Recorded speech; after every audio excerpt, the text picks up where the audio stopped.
On episode 474 of the 40 Plus Fitness Podcast, we bring back Dr. Sarah Myhill and discuss her book, The Energy Equation, From the Naked Ape to the Knackered Ape. You can find the full show notes for this episode at 40plusfitnesspodcast.com/474.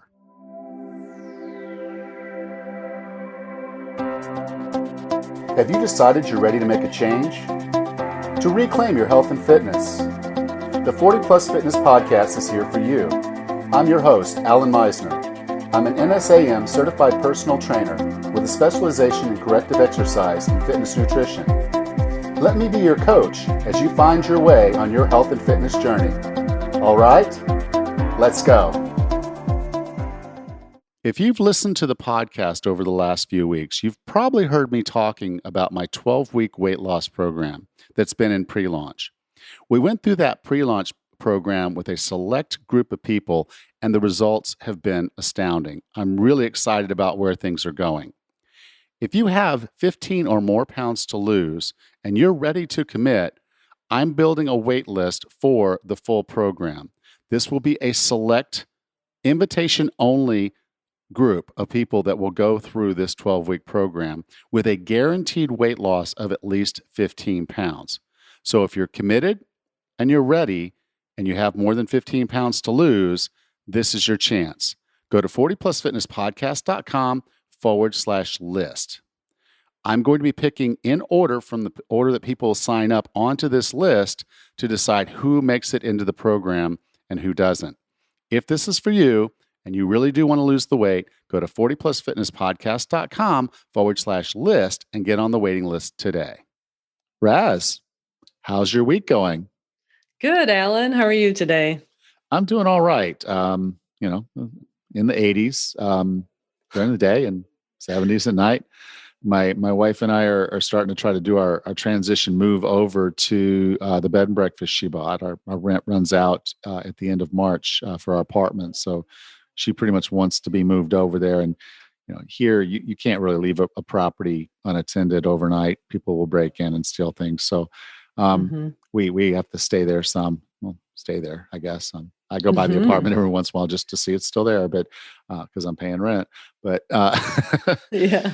So we're doing kind of a move right now, and then of course I did get the gym open February 1st, and so trying to run the gym and it's slow grow, and we got people coming in, but it's nice to have that going again. So it's good times. How about you? Sounds exciting.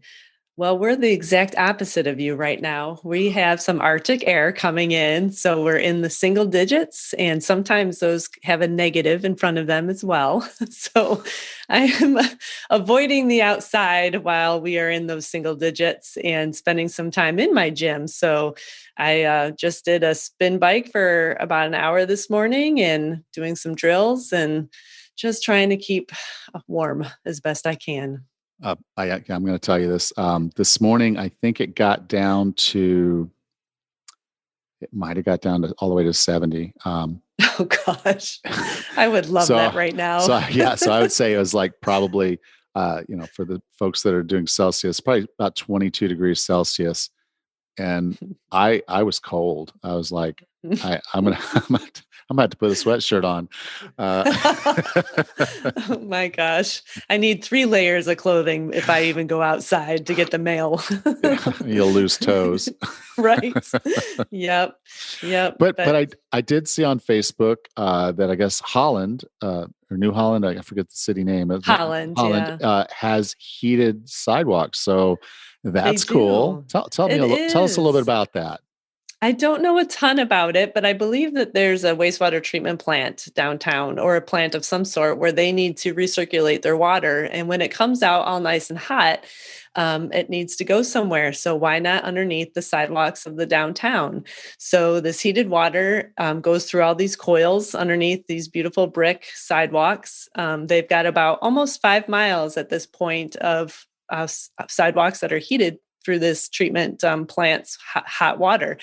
And it's amazing because It can melt snow at such a rate. So even when it's snowing, full blown snow like we get in Michigan, it is able to keep up with certain inches per hour, a couple inches per hour of snow, which is quite a bit. So when we got there the other day to run the heated sidewalks, there was dry brick pavement to run on, no slipping and sliding, not even slush.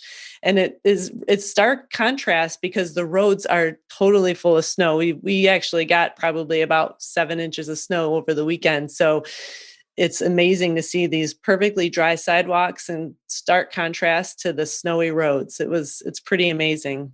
Okay, so when are you going to make Michael do that with your running path? We are so close. That'll be our summer project, maybe, because there's houses that have these sidewalks that go along the side of their house, so they literally don't have to shovel that portion of their sidewalk, which I'm telling you would just be heaven. It's pretty amazing. But shoveling is good exercise too. It is. It is a good workout for sure. All right. Yep. So today we have on Dr. Sarah Myhill, and she did the PK cookbook, which is a paleo keto cookbook. And today we're going to talk about her book, The Energy Equation. So are you ready to get into that? Let's go. Our guest today was qualified in medicine with honors from Middlesex Hospital Medical School in 1981 and has since focused tirelessly on identifying and treating the underlying causes of health problems, especially the diseases of civilization, which all of us over 40 clearly understand. With no further ado, here's Dr. Sarah Myhill. Dr. Myhill, welcome back to 40 Plus Fitness. Thank you for inviting me, Alan. You're always a very good questioner. Well, good. Now, the last time we had you on, we were talking about the PK cookbook, which was the paleo ketogenic cookbook. Very good cookbook, by the way. Very good approach towards nutrition. And now your new book is The Energy Equation, From the Naked Ape to the Knackered Ape. and you did in the book, you explain, okay, knackered for you Americans out there just means tired or exhausted. And you know, when I have a conversation with someone about, you know, when they want to go in and get into personal training, I'll be like, okay, what's going on? And, you know, of course there's the weight gain and there's the other things that they're worried about, but I hear fatigue in just Yes. about every single one of those conversations. Yeah. Fatigue is the commonest symptom that presents in Western medicine and the worst treated. I agree, because in many cases we don't know what we don't know. You know, you you get tired, and most people will say, "Well, that's just getting old." You know, you're just getting old. You got to slow down. Yeah, but age doesn't cause anything. Age is not a mechanism. Age is a clinical picture. Age doesn't cause. You see, we have to ask, you know, what is it about age that causes fatigue? And I think that age is greatly blamed for fatigue when there are other eminently treatable aspects. Right. Now, we're not talking about I didn't get enough sleep last night I sleep well every other night, so I'm just a little tired, or I went out and did a 4-hour walk or run, and now I'm really knackered. So we're talking about the chronic fatigue syndrome and myalgic encephalitis, you know, kind of these deep rooted conditions that we're going to be going through, that we could be going through. Well, that's one part of the spectrum. Now, I learned so much about treating the symptom of fatigue through my work with patients with ME and chronic fatigue syndrome. But what I since find is that exactly the same principles applied to people who are, you know, otherwise well will improve their energy levels and improve their level of functioning. And even more importantly, when you apply these techniques to athletes, you improve their level of functioning as well. So the techniques we're going to talk about today are common to everybody. It doesn't matter if you've got chronic fatigue syndrome, if you're old, if you're young, if you're well, if you're a top athlete. We can all improve our energy mechanisms by attention to these details. Yeah, and I think the deeper concept here, it kind of hit me in the gut a little bit, was that if you feel like you're suffering from fatigue, and you know the root causes of it are kind of the same metabolic problems that we have that cause cancers, coronaries, diabetes, dementia, just everything that we equate to getting old is Absolutely. Absolutely. 100%. And not only do you improve how you feel now, but by putting in place those interventions, you greatly protect yourself from the risk of those nasty diseases that you described. And that's why it's so important. We should all do it now. Don't wait for something nasty to happen. Really grasp the nettle now. Now you use the title. It's called the energy equation, and I love that because it's a conversation that comes up all the time when we're talking about weight loss. It's energy in, energy out, and calories in, calories out. And I try to explain people that it's not that thermodynamics doesn't work in the human body. It does, but we've got it backwards. I think we have it backwards. The Yes. trying to burn out the calories and do more and get more done, and just the modern lifestyles we have and the approaches we have towards energy, it's kind of backwards, isn't it? Yes, what we know for absolutely for sure is that part that you described, i.e., it's calories in and calories out. There's no relationship to effective weight loss, because if you reduce the calories that you are eating, then the body thinks, oh, we're in starvation mode. There's a famine, and it shuts down energy burning. And if the body shuts down energy burning, that makes you fatigued. It makes you the foggy brain. You can't think clearly. It makes you depressed. It makes you anxious. Everything slows down. And that is no fun at all. The body just balances up energy burning or calories burnt to calories consumed. So there's much more effective ways of losing weight, which we can come on to, which do not involve calorie restriction. Right. I think one of the keys here, as I was getting into it, and you quoted someone. I can't remember the exact quote because it was in English, but it was kind of an older English, but and it was old currency. So the basic premise was that the opposite of fatigue is effectively having a slight energy surplus, where we have just a little more energy than we need to function well. And then that extra energy gives us the energy to decide, hey, I feel good. I think I'll go for a run or a bike ride or, a hike or something. Yes. Talk a little bit about how we should view the energy in Okay. part of this Well, equation. okay. Well, the point here is we all have a certain bucket of energy that we can spend in a day. Now, if we spend more energy than we have available to us, then we die. Because if you haven't got the energy for the heart to work, for the brain to work, for the gut to work, then the body will simply die. Now, the brain and the body cannot therefore permit you to spend more energy than you have available to you. And so what it does is it gives you symptoms which warn you that your energy bucket is starting to empty. And in the book, The Energy Equation, I detail those symptoms. There's symptoms we all know about: fatigue, no stamina, short of breath, foggy brain, can't think clearly. And then the brain gives us symptoms that stop us spending energy, like depression, like anxiety. So symptoms are very important. They guide us. They tell us about that energy gap. But if you've got plenty of energy, if you've got an abundance of energy, but for all the reasons we can talk about, then you have the ability to spend it, and then you can go out training and not pay for it the next day. Yes, and get physically fit. Yes, you can take on mental projects, new businesses, new horizons, new hobbies, because you have the mental energy to deal with that. So what that means is there's two sides to the energy equation. First of all, I have to advise you how to make your energy bucket as large as is possible, so you've got plenty of energy to spend in a day. And then we have to look at how the body is spending energy and maybe wasting energy.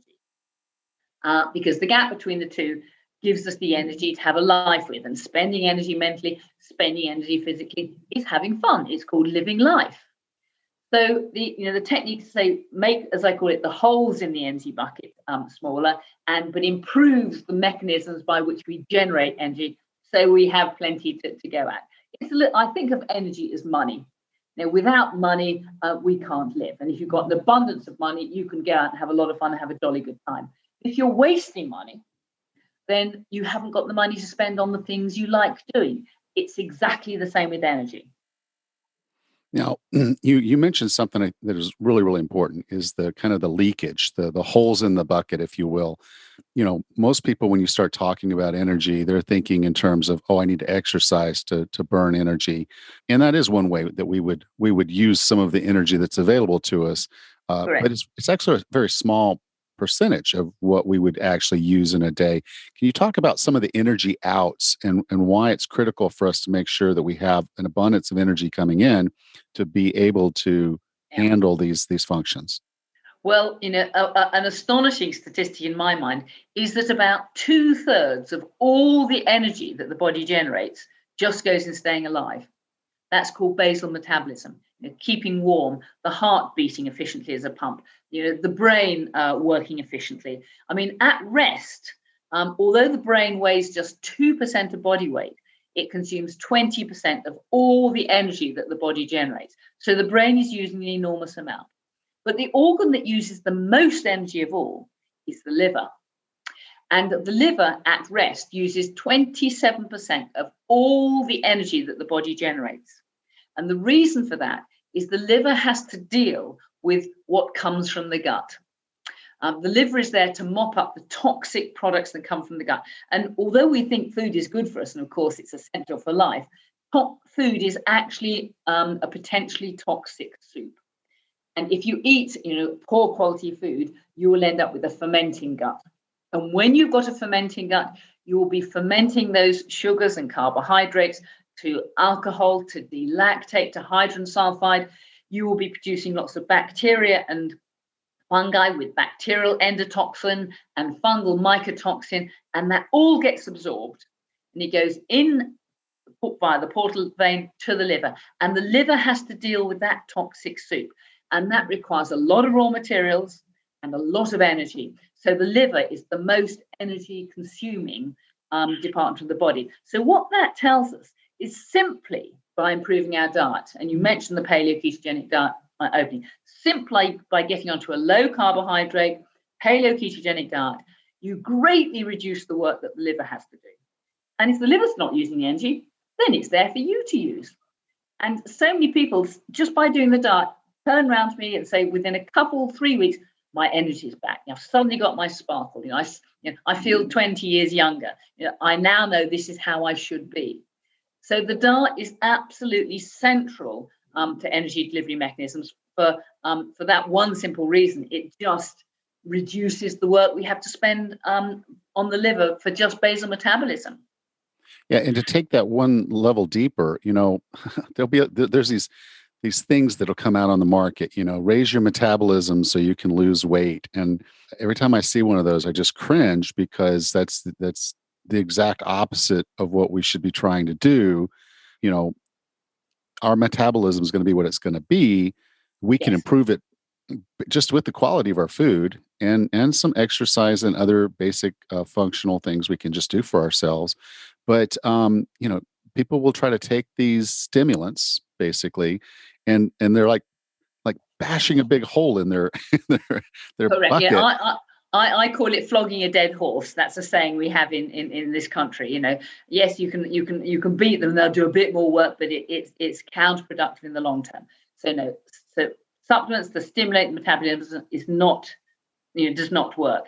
And the most important thing is, first of all, we have to improve energy delivery mechanisms, and then, as I call it, look how we are wasting energy, and the gap between the two gives us energy to spend on having a jolly life. So the energy equation is all about making that gap as wide as possible. Right. And there's study after study that the lower your metabolism, the longer you live. And that's all part of making it a lot easier to balance this equation.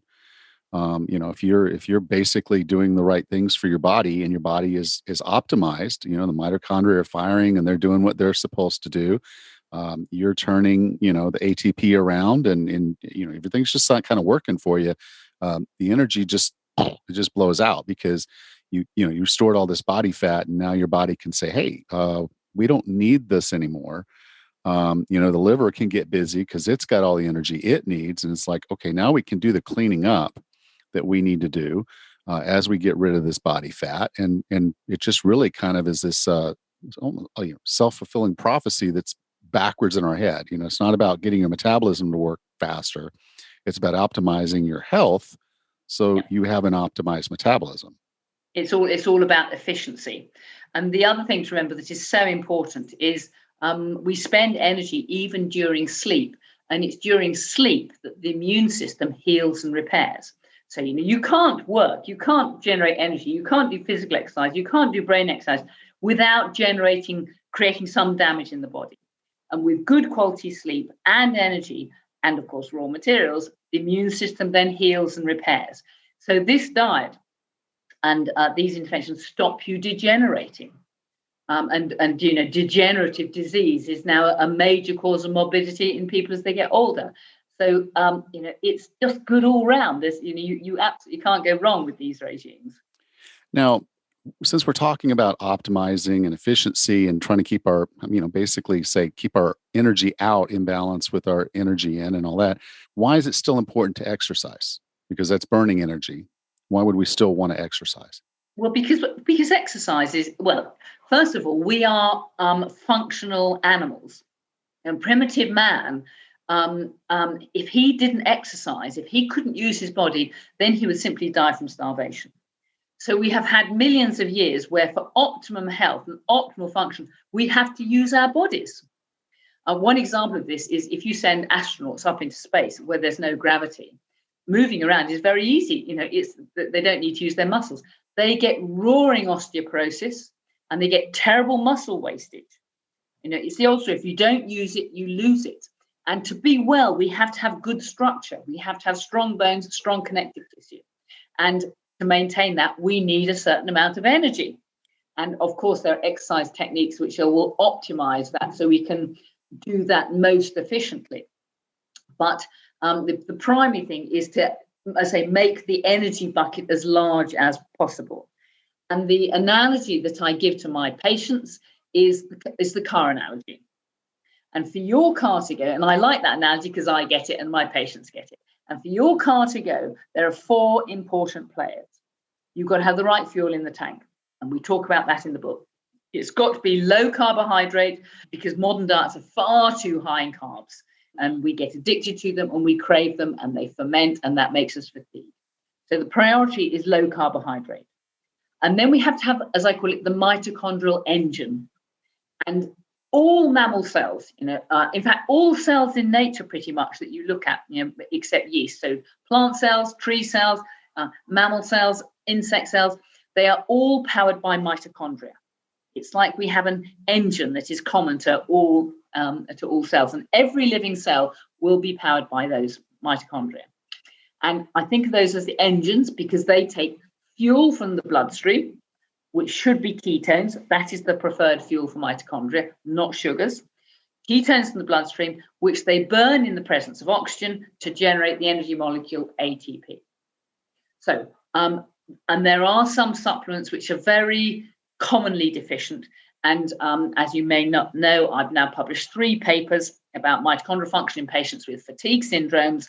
And the bottom line is the more fatigued you are, the worse your mitochondrial function and vice versa. I then put in, and there are very common rate limiting steps, just like there are common reasons why your car engine might fail. It might fail because, I only know about old engines, but the spark plugs don't work, the fuel filter is blocked, the timing isn't correct. It's the same with mitochondria. Common things are common. And the 5 deficiencies that come up time and time again, which make mitochondria go slow, are coenzyme Q10, acetyl-L-carnitine, vitamin B3, magnesium, and D-ribose. Those 5 supplements come up time and time again. And I reckon it takes about 4 months of those supplements, and your mitochondrial function has a very good chance of improving. That works reliably well. Then we have to ask if our mitochondria are blocked by something. So, you could have, a first-class, engine, but if you throw some sand into it, it's going to block that engine up in unpredictable ways. It might block the fuel supply, it might block the air filters or whatever. And we live in a toxic, polluted world, so our mitochondria can go slow because we have been poisoned by something. I have to say, probably the number 1 cause of poisoning are products of the upper fermenting gut. If you're eating a diet which is high in sugars and carbohydrates, then there's a great risk that you will start to ferment. And what do you ferment those sugars and carbohydrates to? Alcohol, delactate, ammoniacal compounds, bacterial endotoxin is produced, fungal mycotoxin is produced, and all those things poison the mitochondria. So again, your diet is so important in this respect. But I learned so much of my stuff from seeing veterans of the Gulf War who'd been poisoned by organophosphates, pesticides, and organophosphates inhibit oxidative phosphorylation for obvious biochemical reasons. I saw firemen with 9/11 syndrome who had been poisoned. I see people with sick building syndrome who had been poisoned, and their mitochondria are going slow. So the detox regimes are often very helpful to improve mitochondrial function in those people. And then for your car to go, you've got to have a thyroid accelerator pedal, and that sets how base loads and sets how fast mitochondria can go. And then you need the adrenal gearbox, and that allows us to gear up to stress. So, if, when I go to work, then that's stressful. I have to gear up my energy production so I can be an effective doctor, but I can't do that 24 hours a day. I can run in overdrive for some hours a day, but in the evening, I have to gear back down to second gear, to first gear. I put my feet up, do a crossword, read a book, watch some telly, or whatever. And that ability to gear up and down and match energy delivery to energy demands very closely is an essential part of using energy efficiently. I mean, one example of this, for example, is if you had a patient with thyrotoxicosis, which is, an abnormal state of the thyroid gland when their accelerator pedal is stuck at 100 miles an hour. They burn loads of energy. Okay, they might feel wonderful for a short time because they have this apparent excess of energy, but the weight drops off them, the heart goes too fast, and eventually they end up with pathology. So balancing that all up, those four big players, together, of course, with sleep and exercise, as you mentioned before, are how we saw energy delivery mechanisms. And there's no reason why your energy bucket can't be as full as you get older as it was when you were younger. Okay. Now, one of the things I think that's important when we're talking about exercise, one of the benefits is if you do exercise the right way, you're not overstressed and you're able to recover. One of the cool things about our body is it adds mitochondria. Absolutely. And more mitochondria means more engines. So you're going from a 8 horsepower vehicle to a 12 horsepower vehicle. And that's kind of one of the cool things about exercise is it helps us be more efficient and actually have more energy output for those times when we need it. And a very good test, a very good clinical test that anybody can do, which determines how many mitochondria they've got, is their pulse rate at rest. And we all know that the top athletes, as they get fitter, their pulse rate gets slower and slower and slower at rest. And that's because they pack their heart with mitochondria. So when the heart beats, it's a very powerful beat. And so, I mean, Steve Redgrave, for example, who was our Olympic athlete who won 4 gold medals at rowing, when he was in full training, his heart rate at rest was about 40 beats per minute because his heart was so big and beating so powerfully that he can maintain circulation with just 40 beats per minute. Now, it is a feature of my patients with chronic fatigue syndrome that they don't have the numbers of mitochondria and they don't work well. And their resting pulse is often quite high, 85, 90, maybe 95 beats per minute. And that is a measure of, how powerful the heart is and therefore how many mitochondria it has and how effectively they are working. So resting pulse is a very good, clinical clue for anybody who's listening in to this. Yeah, and we improve that by increasing our cardiovascular fitness through those types of exercises, cardio, and by doing weightlifting. Getting more mitochondria going. Yeah, and what stimulates more mitochondria is lactic acid burn. I.e., we have to push our muscles so much that we switch into anaerobic metabolism. And lactic acid, of course, is that makes your muscles painful, that makes them ache. It's the old story, no pain, no gain, because it's lactic acid that stimulates more mitochondria. So if you want to get your muscles bigger, you have to do anaerobic exercise. exercise. If you want to have them more efficiently, then more aerobic exercise. But if you think about it, the long distance runners who run great distances, they don't have big muscles. They've trained their muscles to be, they're light, they're swift on their feet, but their mitochondria are working very efficiently. But by contrast, the sprinters, the weightlifters with the big muscles, they have to have a lot of mitochondria. And the heart is about 25% by weight mitochondria, and muscles are also about 20% by weight mitochondria. So the engines form a large part of our muscle bulk. And so for most of us, the performance that we're looking for in our day-to-day lives, a little bit of both goes a long way. Exactly. And so my view is we should all be doing a bit of anaerobic and a bit of aerobic exercise every day. And that should be part of your daily routine. And once you're doing a little bit of exercise, it doesn't have to be drastic. It becomes a pleasurable part of your day. And guess what? We all have a deep biological need for a view, and that's called being out in nature, being out in the countryside. And we all know that just getting out there, getting outside and having a view, whether it's the local park or the lake or the seaside or whatever, is very good for us. It makes us feel good mentally, and it's good for us physically. And we get some sunshine, which is also very good for us in our energy equation. Vital, indeed. Now, one of the things that our body does to protect us is it will take pollutants, it'll take things that are not supposed to be there, and it likes to try to get them out of us, or it likes to put them away where they won't bother us for a while. And so in the book, you talked about persistent organic pollutants, POPs. Yes. So I want to kind of get into that, because I think, one of the things I tell my patients, my clients, is that if they start losing weight, they might feel a little bad at first, because they basically have created a toxic environment inside their body while their liver now is struggling to catch up. So can you talk a little bit about what POPs are and how we should manage those? Absolutely. I mean, I learned so much about this because, especially when I was treating those poison patients I mentioned earlier, I used to do a lot of fat biopsies. Now, it's a very easy test to do, and it means we could measure the POPs, which are in fat directly. And the fascinating thing was I never had a normal result. Everybody that I did a fat biopsy in were carrying POPs. So these days, I rarely do that test on my patients because I know what the result's going to be. And even those who've done as many detox regimes as is possible, they still have a certain amount there. And that reflects the fact that we live in a toxic world. And however hard you try, you can never get rid of every last persistent organic pollutant. And they are pesticide residues.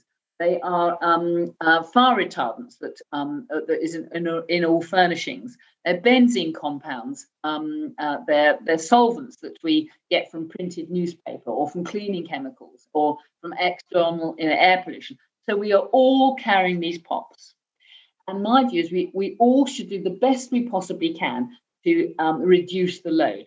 As you rightly point out, the body in the short term tries to get these POPs out the way by dumping them in fat.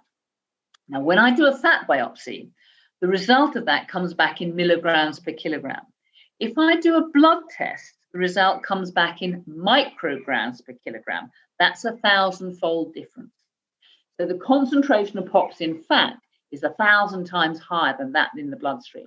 And what that means is that if you lose a kilogram of fat, you're going to be mobilizing, milligrams of persistent organic pollutants into the bloodstream, and that gives you an acute poisoning, and you can feel dreadful. And believe you me, some of my patients do. Now, one way to help mitigate this is to do some sort of heating regime. Now, I don't think it matters what heating regime we use, because I've put my patients through all sorts, but it might be a hot bath with maybe Epsom salts in the bath. It might be sunbathing. If you're fit enough to exercise, then do exercise. Sauning, which might be Turkish bath or dry sauning, but get warm. And the point is that mobilizes the fats in the subcutaneous, that mobilizes the POPs in the subcutaneous fat onto the lipid layer on the surface of the skin, and then you shower off. And the point of washing off that lipid layer takes the POPs with them. And from some years of experience in doing tests, a rough rule of thumb is about 50 of those regimes will halve your total body load, and the levels come down exponentially.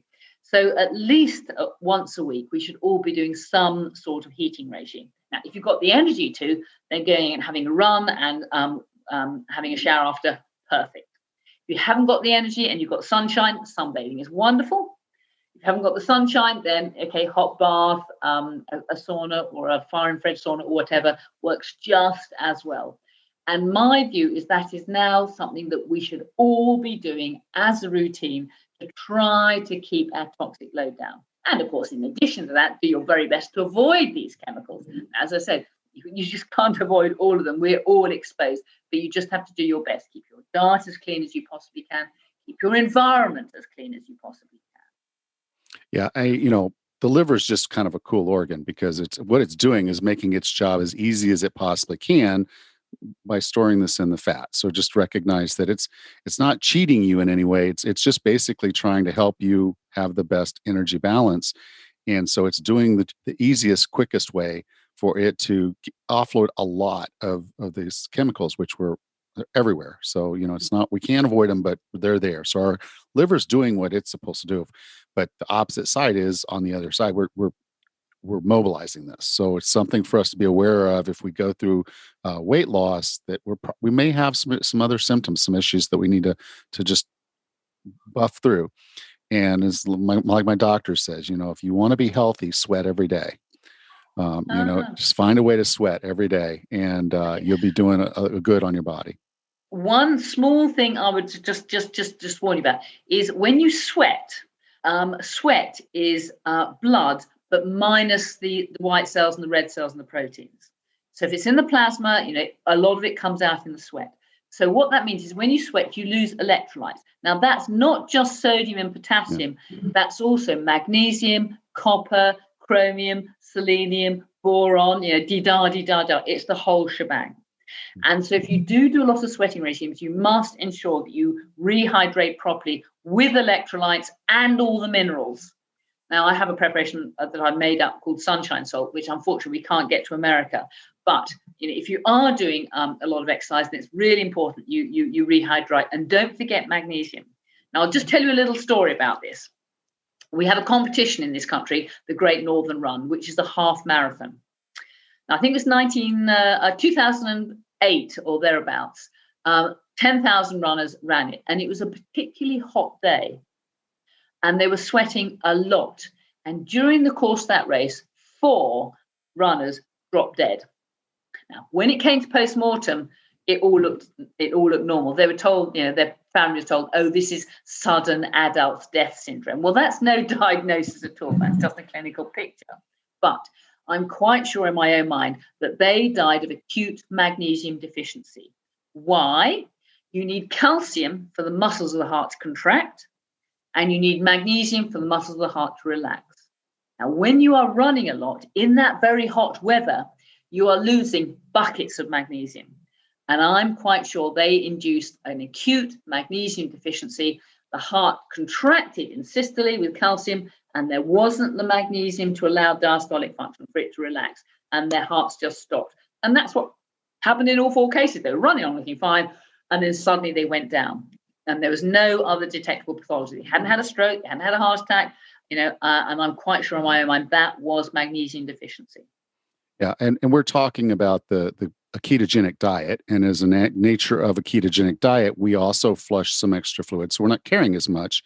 And so when we flush that fluid, we flush some electrolytes. So yes, most people that are trying a ketogenic style diet need to look at their electrolytes very carefully, and where necessary, make sure that you're supplementing. Potassium and sodium are the easy ones because you get the cramps and you kind of know something's going on there. But that goes to magnesium and copper and the rest of them. If you're not getting what your body needs, the symptom of the thing you might deal with might be a lot more drastic than you want it to be. So pay attention to your electrolytes and your fluids if you're going to do ketogenic. And yes, if you're out exercising in the extreme heat or even the extreme cold will often help cause dehydration of some level. So staying hydrated is critical. Now, one of the things you got into, you called your interventions, and there's 3 levels of it. So BAC, but you called it Groundhog. And one of the reasons I just love that is that I was actually born on Groundhog's Day. So, Oh, so, so she's like talking groundhogs. All right, now I'm into this book now. So brilliant. Fantastic. can you talk about these interventions, when each one makes the most sense, and Okay, just absolutely. general overview? Okay. Well, the point is, when a patient comes to see me, then they're not even, as I call it, on the starting blocks. They're way behind the starting blocks, and there are some interventions we have to do just to get even, just to get us on an evolutionary correct regime. This is where primitive man was, and these are the regimes we should all be doing all the time. If we live in a Western society. And because clinically, I keep coming back to talking about these things over and over and over again, I call them groundhog regime, because just like the film where our hero comes back to the day one again and tries to relive the day all over again, it's the same principle. And groundhog basic is the starting point to treat all Western disease. It's the paleo-ketogenic diet, it's a basic package of supplements, it's discipline about sleep, exercise, detoxing, and so on. It's just what we should all be doing to maintain the status quo. And that's it, groundhog basic. Now, but of course, life doesn't continue in an unstressful, easy way. Sooner or later, we will pick up an infection. Now, I wrote a book 2 or 3 years ago called The Infection Game. And in my researches in that book, I realized that all chronic pathology has an infectious driver. Dementia is often associated with herpes viruses, for example. All cancers have an infectious associate. The one that most people know about is Helicobacter pylori. The stomach bug drives stomach cancer and other tumors. Epstein-Barr virus, drives many hematological malignancies. So I realized that getting an acute infection, we need to deal with it very effectively, very quickly, get rid of it, in order that it doesn't get into the body, remain there, and drive chronic pathology. So the next regime that everybody has to be aware of is groundhog acute. What do you do in the event of an acute infection? And of course, this is very pertinent now, because these regimes are extremely effective in getting rid of COVID-19.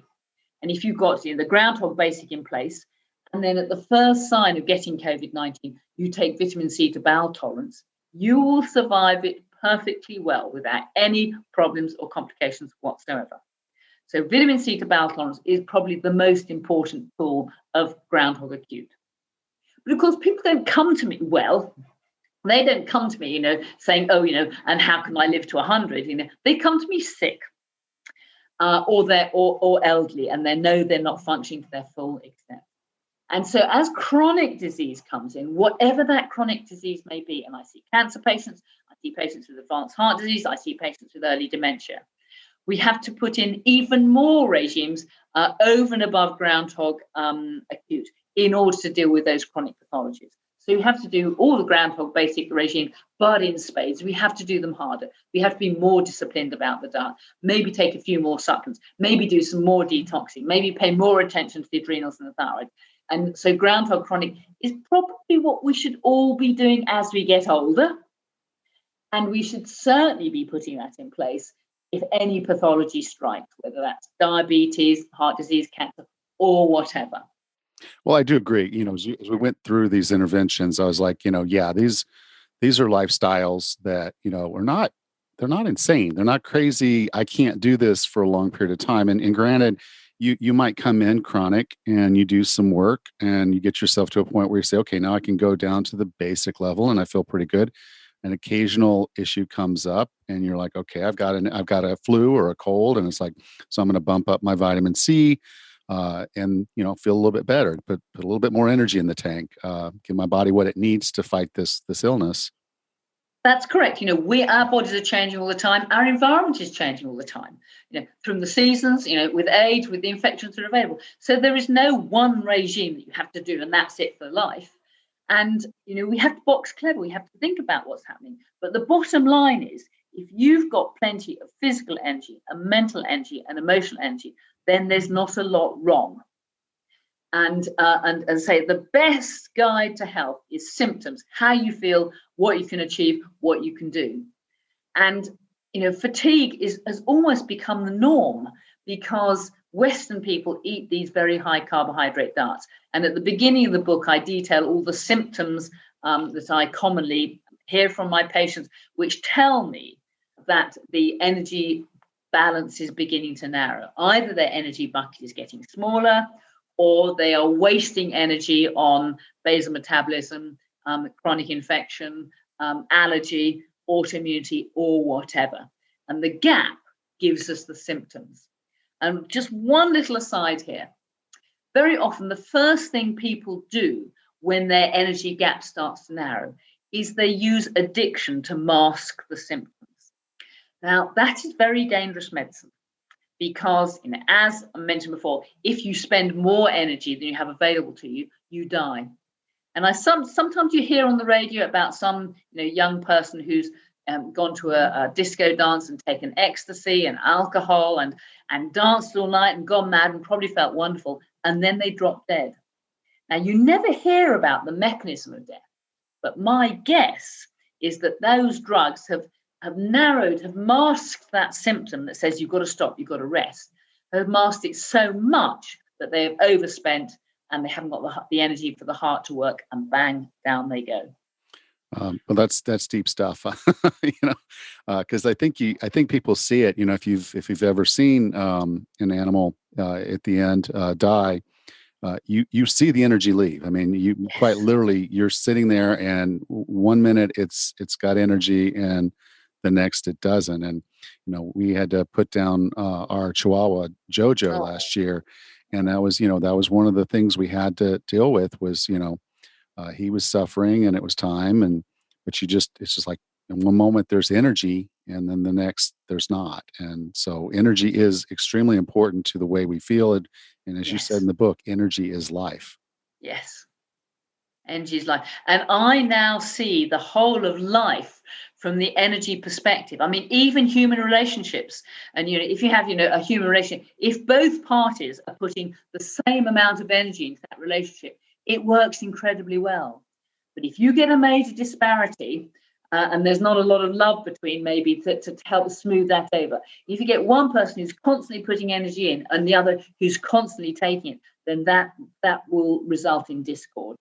And I see that in so many human relations. Dr. Myhill, I define wellness as being the healthiest, fittest, and happiest you can be. What are 3 strategies or tactics to get and stay well? Well, the one biggest and most important is the diet, because food causes fatigue in so many different ways. Food, if you have a lot of refined junk food and carbohydrates, is just toxic. It's just directly poisonous to the body, as we've described. Sugars and carbohydrates are not good fuels for the mitochondria. And putting sugars into the body is like, I've got an old car out there that runs on diesel. And if I put petrol in the tank, it'll chunder on for a bit, but it doesn't like it, and it'll eventually pack up and stop working. And the third point is allergy. We're now seeing epidemics of allergy. And allergy means you're reacting allergically to foods, and that means the immune system is activated with inflammation. And if the immune system is active with inflammation, that is taking energy, because the immune system demands a lot of energy. And worse than that, it's causing symptoms as well. Migraine, irritable bowel, arthritis, or whatever. So it's diet. And that really is the starting point. And the problem with giving people a list of, it's 3 things, is they will cherry pick the easy things. They'll say, that Dr. Myhill, she said diet, she said supplements, and she said, take some adrenal support. The supplements and the adrenal support, that sounds easy. I'll do that. And they don't bother with the diet. So the diet is the most difficult thing, but it's also the most important thing. And when you've got that in place, everything else falls into place. And it's not a difficult diet. It's very doable. I do it all the time, and so do my patients. And without that, the other interventions downstream simply don't work. You can have a Formula One engine, in pole position, but if you put the wrong fuel in the tank, it's not going to make the first lap. So the diet is critical. All right, thank you. Dr. Myhill, if someone wanted to learn more about you or the book, The Energy Equation, From Naked Ape to Knackered Ape, where would you like for me to send them? Well, I have my website where all my information is available free for nothing. My books are available there. But these days, what is very popular is I do Zoom workshops. And because the basic workup to treating absolutely everything is the same, I can treat 20 people at a time. And they have proved very popular. And so I have 20 people there. I start talking at 9:30 in the morning. I finish at 4 o'clock in the afternoon. At any point, anybody can just wave at me. I don't understand this. What do you mean? What can I eat? And I stop and talk from that. And I feel I can do 20 people at a time because the basic workup, the groundhog regimes are now so standard. And sometimes you just need a little bit of enthusiasm from somebody like you, from somebody like me, to really be a wake-up call and make people think, do you know what? I've got to do that.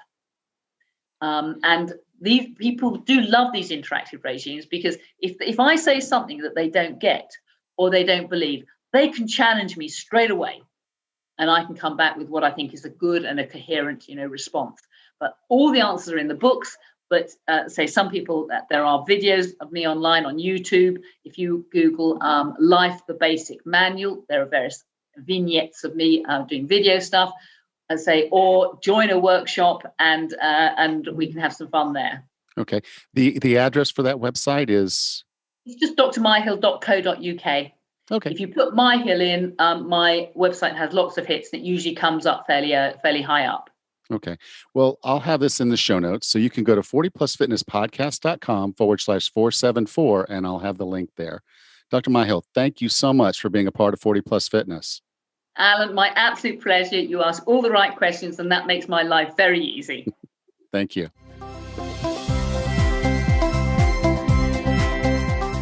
Raz, welcome back.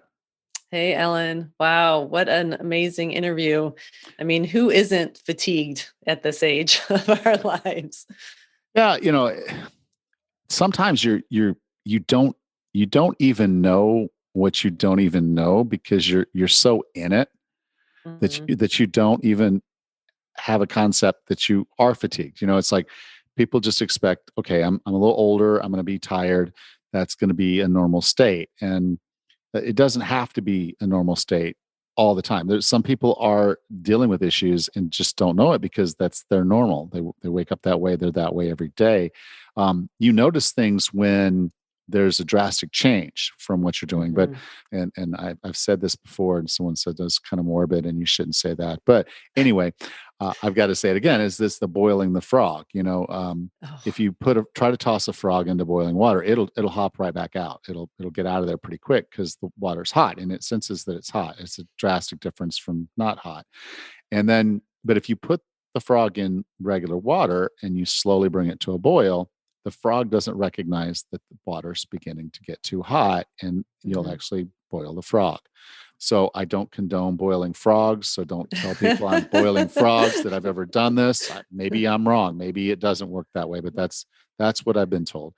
Anyway, if we don't have something to compare and contrast to, then we really don't know what's what. And for a lot of people, when they do try ketosis, obviously they'll go through potentially a keto flu, or I call it carb withdrawals, where they're struggling. Their energy levels are dropping dramatically and they feel really, really bad, almost like flu-like symptoms. And then their body starts using ketones and they feel great. And, that's an awesome feeling when you get into ketosis and you for that little bit of time, you're feeling great. The thing is, then great becomes your normal. And then great is normal. And so people kind of feel like maybe they've lost a little bit of that, but no, you're still feeling great. Yeah. So the whole fatigue side and the whole thing is just realize that if you're not having drastic swings, you might not recognize which side of the fence you're on. So trying some nutritional therapies, different things, can be a way to at least recognize when things are working well and when they're not. Now, but if you know that you're struggling with fatigue, then this might be an approach that would be advantageous to you to help you get past that. So it's always worth trying something just to see how your body responds, see how you feel. And if you're going to do those types of things, I always encourage folks to do a journal, because Mhm. sometimes we kind of just forget what something felt like, because it was then, and we might not think it was as drastic a change as it was. But if you sit down and write down symptoms you're going through, and then you go through a protocol like this, or an elimination diet, or something like that, at least at that point you've got some baseline to go back and read and say, oh, I forgot I was only sleeping 3 hours a night, and now I'm sleeping through the night. That's new. But you might Mhm. not have thought about sleep, because that wasn't why you were changing, or doing your intervention. That is interesting. Isn't sleep is one of those things that we just put in the back of our head, not even thinking that it's something that we could change. When I came to keto, I did it for the very reason you just said. I was feeling not right. I was not feeling energetic. I was definitely getting fatigued, and I have struggled with fatigue, usually iron deficiencies. So, about 3 years ago, I thought, well, I'll do the same experiment. We'll try keto. If it doesn't work, it doesn't work. But I did have the exact same thing you just mentioned. I went through the keto flu, and then once I got my energy back, once I switched over to burning fat for fuel, man, I felt like $1,000,000, and it really worked really well for me. And it is an experiment worth trying for sure. Yeah, now I fell into ketosis the first time kind of on accident, and I've told this story before, but I was worried about my health. I was at this point I'd kind of reached that stage of commitment, and so I went to a doctor and I said, okay, look, I've got to fix me. I'm broken. I'm just broken, and I've been broken for a long time, and everything I've tried hasn't worked. So I'm going to ask for help. And sometimes it's just that, hiring someone, bringing someone else in to get other perspectives, to get some guidance, to get some support, and maybe even some accountability. Those are valuable things. And so I invested in a doctor, and he had a nutritionist on board. So I met with him, and he talked about exercise and other things. And he was built. He was muscular and 10 years older or 15 years older than me. And I'm like, okay, I got to listen to this guy. Anyway, I get in with a nutritionist, and she's like, do you know what paleo is? And I was like, no, not really. And she said, okay, it's this. I'm like, oh, so food. Yeah. Actually eat things that were actually meant to be food, which was plants and animals and eggs and seeds. And that's pretty much it. And that was the answer. That was actually the answer. And so I started eating paleo, and just my basic eating habits. I like meat, and once I was off of bread, and pasta and rice, and at that point even beans, potatoes, I felt great. And I just, for one reason or another, kept kind of pushing more meat in, because I was lifting and I wanted the protein. And you just end up eating more protein. And when you eat protein and you're full, then there's not as much room for other carbs. So the carbs went down. Um, and then, suddenly I noticed, okay, I'm not, my energy level is like through the roof. And I'm feeling really good. And my breath kind of smells funny. And, and so I Yeah. started doing some research, and that's when I found out about ketosis. And so I'm at this point, looking up podcasts and looking up articles to just figure out what the heck's going on. And, that's when I started learning what ketosis was in the first place. So it wasn't someone telling me you should try the keto diet. It was just a happy accident. Mm. And to kind of give you an idea of what that can mean, and realize I wasn't just changing what I ate. I was working on my sleep, I was working on my stress, and I was exercising like a beast, lifting weights, making sure I had plenty of protein, doing some cardio work, working grip strength, because I had in my heart I was going to do a Tough Mudder with my daughter, and I put the money up and I signed up for it. It was, I had like 9 months or 8 months to prepare for it, and so I was training for that. It was I kind of became an obsession at that point, that I was going to be ready for that race. Mhm. And I lost, just on paleo, I lost about 25 pounds. So, going from roughly, I'd say, December, starting December, and then getting into like late December, and then getting into by March, when I did a warrior dash with some friends and my daughter. Um, I had lost about 25 pounds, and but it wasn't really showing. I couldn't really see it. I couldn't see that I'd lost that weight. I still, in my mind, looked huge. And then I ended up in ketosis, and I dropped another 40. Wow. And because I was lifting weights, I then also, I mean, that was all fat. So I lost 65 pounds or 66 pounds of fat, and I gained 11 pounds of muscle. And I know that because the doctor I went to, he did a DEXA scan when he saw me the first time. And then I went back to his office, 11 months later after I finished the Tough Mudder, and I had lost that weight. I'd gone from 37% body fat down to 19. Wow. So the PK diet can be really, really effective for weight loss, but as we learned in this interview, it has a lot of other benefits. We talked about fatigue, but even the other issues, cancers, heart disease, diabetes, maybe even some forms of dementia. So there's a lot of benefits to this way of eating. And so I encourage anyone who's suffering and struggling, and you haven't tried keto. The paleo keto is kind of, in my mind, kind of an optimal diet for most people for periods of time. You don't have to stay in ketosis, but just recognize that you probably still want to generally eat paleo all the time, or at least eat whole foods. If it wasn't alive at some point, crawling around or growing in the ground, you probably don't want to eat it. Right. Yeah. And that's worth mentioning too, that we are talking about whole foods, real foods, plants and animals. I people harp on the keto diet for the bacon part of it, but, and people have a hard time giving up breads, but sugar is also the other enemy that it is worth giving up for sure. You don't need to bring that back. Yeah. And that's true. I mean, only sugars I would condone, if I'm going to condone sugars at all, is if you like fruit, have some fruit. But I do know my body well enough to know that I can't really tolerate tropical fruits very well.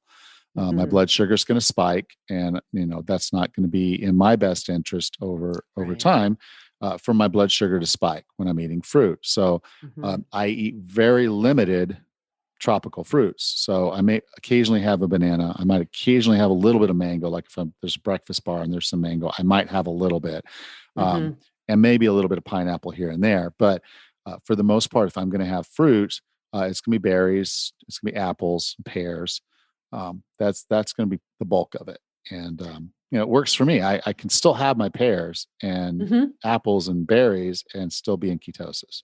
Well, for sure. I mean, unless it's something you're intolerant to or even allergic to, there's nothing wrong with having and enjoying a fruit or something every now and then, as long as it agrees with you.